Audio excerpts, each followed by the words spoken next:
Hello दोस्तों, मैं Ravi sir. जैसा कि मैंने पिछली क्लास में आपको क्वेश्चन नंबर 12 तक बताया था क्वेश्चन, अब हम बताने जा रहे हैं आपको 13 नंबर क्वेश्चन। ठीक है, एक्सरसाइज 9 का है।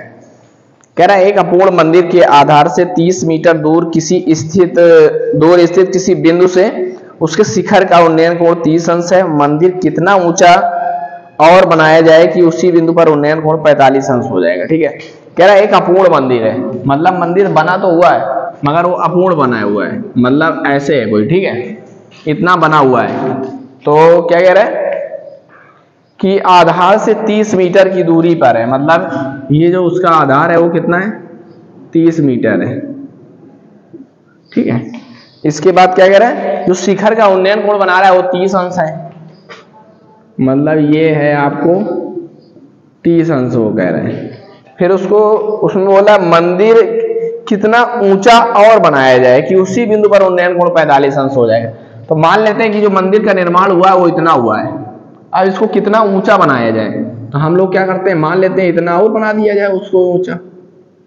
ठीक है, तो कह रहा उसी बिंदु पर जो उन्नयन कोण है वो 45 अंश हो जाता है, मतलब इसी बिंदु पर वो 45 अंश हो जाता है। तो इसको आप दे दोगे 45 अंश। तो बात समझ में आ गई होगी, फिर से समझ लो आप लोग। कह रहा है कि एक अपूर्ण मंदिर है, मतलब जैसे हम लोग घर मकान बनवाते हैं तो मान लो जैसे 4 मंजिल का बनवाना है, तो हमने 1 मंजिल का बना दिया, तो कह रहा है और 1 मंजिल पूरा नहीं बना है, अभी आधा बना हुआ है।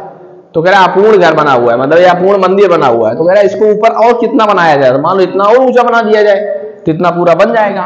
तो मान लो जो बना रहे हैं ऊपर, हम इसको मान लेते हैं कैपिटल एच और इसको मान लेते हैं स्मॉल एच।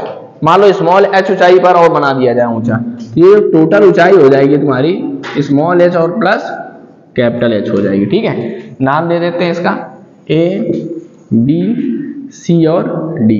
ठीक, तो सबसे पहले हम लोग क्या निकालते हैं, tan 45 निकालते हैं। जब 45 लेंगे तो उसके सामने लंब टोटल ये हो जाएगी वो आधार। क्वेश्चन नंबर आपका ये कौन सा है, 13। तो यहाँ पे हम लोग लेते हैं tan 45 इक्वल टू, जब 45 ले रहे हैं तो यहाँ पे टोटल कितनी होगी, h प्लस कैपिटल एच अपान जो आधार इसका बेस होगा वो कितना होगा, 30। tan 45 की वैल्यू 1 होती है, ये आ जाएगा h प्लस कैपिटल एच अपान 30। 30 का जब 1 के साथ आप क्रॉस मल्टीप्लिकेशन करेंगे तो ये आ जाएगा small h plus capital H equal to 30। इसको दे दो समीकरण नंबर फर्स्ट। इतनी बात समझ में आई होगी आपको। इसके बाद हम लोग क्या लेंगे, 30 लेंगे। जब हम 30 लेंगे तो इसके सामने लंब क्या हो जाएगी, h हो जाएगी और बेस आपका वही रहेगा। तो यहाँ आप ले लो tan 30, तो ये आ जाएगा आपका कैपिटल एच अपान 30। tan 30 की वैल्यू होती है 1/√3 इक्वल टू एच अपान 30। इस 30 का यहाँ पे मल्टीप्लाई कर देते हैं हम, तो ये आ जाएगा 30 अपान √3 इक्वल टू कैपिटल एच। तो कैपिटल एच बराबर इसका √3 का ऊपर मल्टीप्लाई कर दो और √3 का नीचे। तो हम लोग के जो कैपिटल एच की वैल्यू निकलेगी वो आपकी निकल आएगी √3 का √3 के साथ जब मल्टीप्लाई करेंगे तो आपका 3 आएगा। क्या आएगा, 3 आएगा। और 3 से इसको जब हम डिवाइड कर देंगे तो कैपिटल एच की वैल्यू जो आ जाएगी वो 10√3 आ गई। ठीक है, तो हमने मंदिर कितना ऊंचा बनाया जाए उसको हमने क्या माना है, स्मॉल एच माना है। तो अपने को स्मॉल एच की वैल्यू निकालनी है। तो हम लोग क्या करेंगे, यहाँ पर जो कैपिटल एच की वैल्यू आपने निकाली है तो इसको आप एक काम कर सकते हैं, √3 की वैल्यू होती है 1.732, तो h बराबर आ जाएगा 17320। 3 अंक बाद इसमें पॉइंट लगा है तो 1 2 3 यहाँ पे लगा देते हैं। इसका मतलब है जो कैपिटल एच की वैल्यू आई है वो आई है आपके पास 17.32 मीटर। ठीक है, अपने को निकालना क्या, स्मॉल एच। तो हम क्या करते हैं, इक्वेशन नंबर फर्स्ट में कैपिटल एच का मान रख देते हैं तो स्मॉल एच निकाल आएगा। तो यहाँ से आप रखते हैं small h plus capital H equal to 30। Small h निकालना है तो स्मॉल एच बराबर 30 माइनस कैपिटल एच। तो small h equal to 30 minus, आपने देखो कैपिटल एच की वैल्यू क्या निकाली है, 17.32 निकाली है, यहाँ पे आप रख दो। अब 30 में इसको माइनस करना है तो 30 दशमलव इसको 0 कर लो, माइनस का 17.32 दो बेटा स्मॉल एच की वैल्यू आ जाएगी आपके पास 10 में 2 गया 8, 9 में 3 गया 6 और 9 में 7 गया 2, 12.68 मीटर आ जाएगा। ठीक है, एक बार समझ लेते हैं फिर से।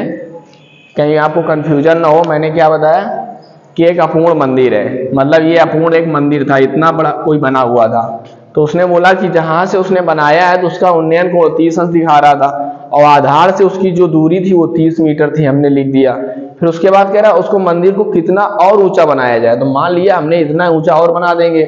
जब उसको ऊंचा बनाएंगे तो कह रहा है उसी बिंदु से वहीं पर वो 45 अंश का कोण बना रहा है, तो हमने उसको 45 अंश दे दिया।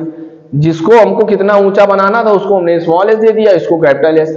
तो टोटल जो हाइट आ गई, क्योंकि इतना अधूरा बना था उसके ऊपर हमने वो बना दिया, तो फिर टोटल होगा, क्योंकि उसमें वो जुड़ जाएगा जब बनेगा। जैसे एक मंजिल का आपका मकान बना है, यदि आप उसके ऊपर एक मंजिल और बना देते हैं तब तो टोटल हाइट आप उसमें काउंट की जाएगी। तो ऐसे उसको भी हमने काउंट कर दिया, मगर हमको आपको निकालना था ऊपर दूसरे वाले खंड की हाइट, क्योंकि हमने पहले वाले खंड की पता थी।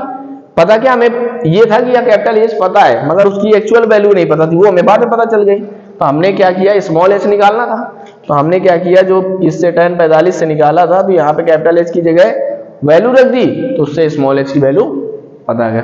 अब हम बताने जा रहे हैं क्वेश्चन नंबर आपको 14। अब क्वेश्चन नंबर जैसे हम आपको इसमें 14 बताने जा रहे हैं, तो क्वेश्चन नंबर जो आपका 14 होगा उसमें कह रहा है 7 मीटर ऊंचे भवन के एक शिखर का एक केवल टावर के शिखर का उन्नयन कोण 60 अंश है, और इसके बाद पाद का अनुमान कोण 45 है। तो टावर की ऊंचाई मतलब 7 मीटर ऊंचा भवन है। आप लोग देखते होंगे जैसे घर मकान में टावर लगे होते हैं, तो जैसे क्वेश्चन में दिया है तो क्वेश्चन से हम एक बार पढ़ सकते हैं, मगर खुद अपने अंदर इमेजिन किया करो उस चीज को कि इस चीज में जो क्वेश्चन कह रहा है तो उसको हम अपने अच्छे से कैसे समझ सकते हैं। आप लोगों ने देखा होगा जैसे कहीं कहीं मकान बने होते हैं, मकान के ऊपर टावर लगा होता है, तो हमें ये इससे पता चल गया कि पहले हम मकान बनाएंगे उसके ऊपर हम टावर खड़ा करेंगे। मगर यदि हम टावर की हाइट पूछेंगे तो फिर नीचे से पूरी हाइट होगी, क्योंकि नीचे से हम टावर की हाइट नापेंगे, ना कि मकान के ऊपर से नापेंगे। ठीक है, तो यदि बोलेगा कोई कि टावर की हाइट कितनी है तो आप मकान के नीचे से नापेंगे। ठीक है, तो बेटा देखो 7 मीटर ऊंचे भवन से शिखर के केवल टावर के शिखर का उन्नयन कोण 60, मतलब ये देखो बेटा 7 मीटर मकान को ये यहां मान लेते हैं ये 7 मीटर, तो ये यदि 7 मीटर है तो 7 मीटर आपका ये भी हो जाएगा। ठीक है, इसके ऊपर टावर लगा है तो मान लो ये टावर कहीं लगा दिया। इसका कह रहा है उन्नयन कोण जो है वो आपका 60 अंश है, तो इसको आप दे दो 60 अंश दे दो। इसके बाद उसने क्या बोला है, इसके पाद का अनुमान कोण 45 अंश है। अब उसने बोल दिया अनुमान कोण, तो पाद का मतलब ये हो जाएगा, तो अनुमान कोण दे दिया भाई, तो ये 45 हो गया। ठीक है, हम लोग क्या मानते हैं, इसको x मान लेते हैं, तो ये भी x हो जाएगा, x दूरी, इसको मान लेते हैं h, इसका नाम दे दो a b c d और e। यदि हम टोटल इसकी हाइट पूछें तो 7 प्लस h हो जाएगी। ठीक है, हम लोग सबसे पहले लेते हैं tan 60, तो जब tan 60 आप लेंगे तो इसके सामने लंब सिर्फ इतना लेंगे आप कैपिटल H, और आधार क्या लेंगे x। tan 60 की वैल्यू क्या होगी √3 कैपिटल H अपन x, तो h बराबर आ जाएगा आपका √3x। इसको दे दो समीकरण नंबर फर्स्ट। अब हम लोग क्या लेंगे tan 45, तो tan 45 इक्वल टू इसके सामने लंब क्या होगा, ये होगा 7, और आधार क्या होगा आपका x। tan 45 का मान 1, तो जो x की वैल्यू आ जाएगी वो 7 आ जाएगी। कितनी आ जाएगी, ठीक है, और x समीकरण फर्स्ट में x की जगह 7 आप रख दो, तो h की वैल्यू आपको पता चल जाएगी, तो h बराबर आ जाएगा 7√3। ठीक है, अब आप लोग सोच रहे होंगे कि कैपिटल H वो जो ऊपर टावर की हाइट तो पता चल गई है, मगर हमने आपको क्या बताया था, टावर की हाइट जब भी नापी जाएगी तो नीचे से नापी जाएगी टोटल, तब आपको टोटल उसकी ऊंचाई पता चलेगी। तो हम लोग कैसे निकालेंगे उसकी कुल ऊंचाई,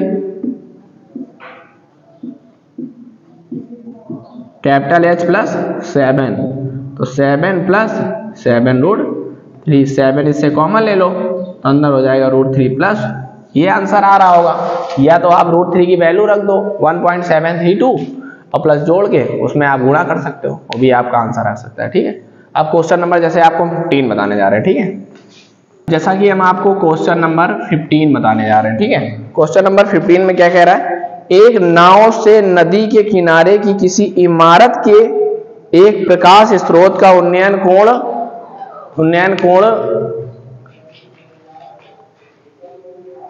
30 अंश देखा गया। 4 मिनट पश्चात उसी नाव से प्रकाश स्रोत का उन्नयन कोण 60 अंश हो गया है। ज्ञात कीजिए नाव को इमारत के पास किनारे तक पहुंचने में कितना समय लगेगा। इसका मतलब है कि नाव है और नदी कोई नीचे बह रही होगी, तो आप लोग देखते होंगे कभी जब नदी ऐसे बहती है, मान लेते हैं नदी ये बह रही है आपकी, यहाँ पे आपकी नदी बह रही, ठीक है, तो इमारत कहीं यहाँ बनी होगी ऐसे कॉर्नर में, तो प्रकाश स्रोत का उन्नयन कोण 30 अंश है। मतलब ये यहाँ से जो प्रकाश स्रोत है इसका जो उन्नयन कोण है यहाँ पे कितना बना रहा है, 30 अंश बना रहा है। इसके बाद कह रहा है 4 मिनट पश्चात, मतलब यहां से वो चल गया तो कितना चल गया, 4 मिनट, तो यहाँ पे उसका हो जाता है 60 अंश। कितना हो जाता है, 60 अंश हो जाता है। तो नाव को इमारत के पास, मतलब नाव यहां तक आ गई 4 मिनट, अब इसको यहां तक मकान के पास तक पहुंचने में कितना समय लगेगा, तो यहां से यहां तक उसको 4 मिनट लगा है, तो यहां से इसको मान लेते हैं हम लोग x, इसको नाम दे दो a, b, c और d। तो यदि हम टोटल आपसे पूछेंगे तो टोटल आ जाएगी आपकी 4 + x, इसको मान लो आप h, ठीक है। तो जब हम tan 30 लेंगे तो इसके लिए लंब तो यही हो जाएगी, मगर आधार आपका आ जाएगा 4 + x, तो आप ले लो tan 30 बराबर लंब कितना है, h है, आधार आपका कितना आएगा 4 + tan 30 की वैल्यू क्या होगी, 1/√3 h/4 + x। तो इसका इधर मल्टीप्लाई कर देते हैं तो ये आ जाएगा √3h = 4 + x। इसको देते हैं समीकरण नंबर फर्स्ट। अब हम लोग निकालते हैं tan 60। जब tan 60 निकालेंगे तो इसके सामने क्या होगा, लंब h होगा, मगर आधार फिर कितना होगा, x होगा, और tan 60 की वैल्यू क्या होती, √3 बराबर h/x। तो इससे h की वैल्यू निकाल लेते हैं, तो ये आ जाएगा √3x। अब आप लोगों को पता होगा कि h की वैल्यू क्या निकाली, √3x। तो अपने को यस से मतलब नहीं है, अपने को मतलब किससे, यक्स से, क्योंकि नाव के किनारे मतलब इमारत तक पहुंचने में समय निकालना है, तो इसकी हमें निकालना है x की वैल्यू। तो ये h का मान समीकरण फर्स्ट में रखेंगे, समीकरण फर्स्ट से। तो वहां पे हमने क्या है, √3h = 4 + x, तो √3 × √3x हो जाएगा, ये इक्वल टू हो जाएगा 4 + x। √3 के मल्टीप्लाई 3x होगा, ये प्लस में तो इधर माइनस में इक्वल टू 4, ये बचेगा 2x बराबर 4, तो x बराबर आ जाएगा 4/2, तो x बराबर क्या आ जाएगा 2। समझ में आ गया होगा आपको।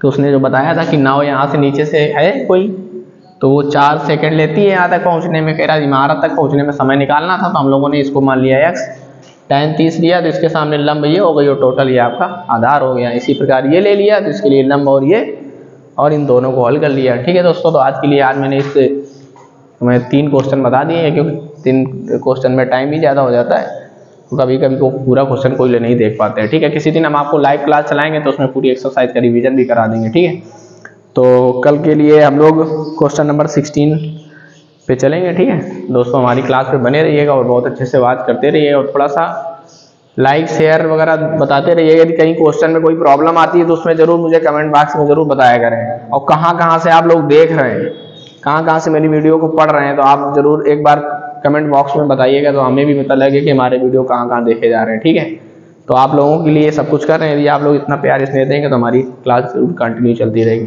थैंक यू दोस्तों।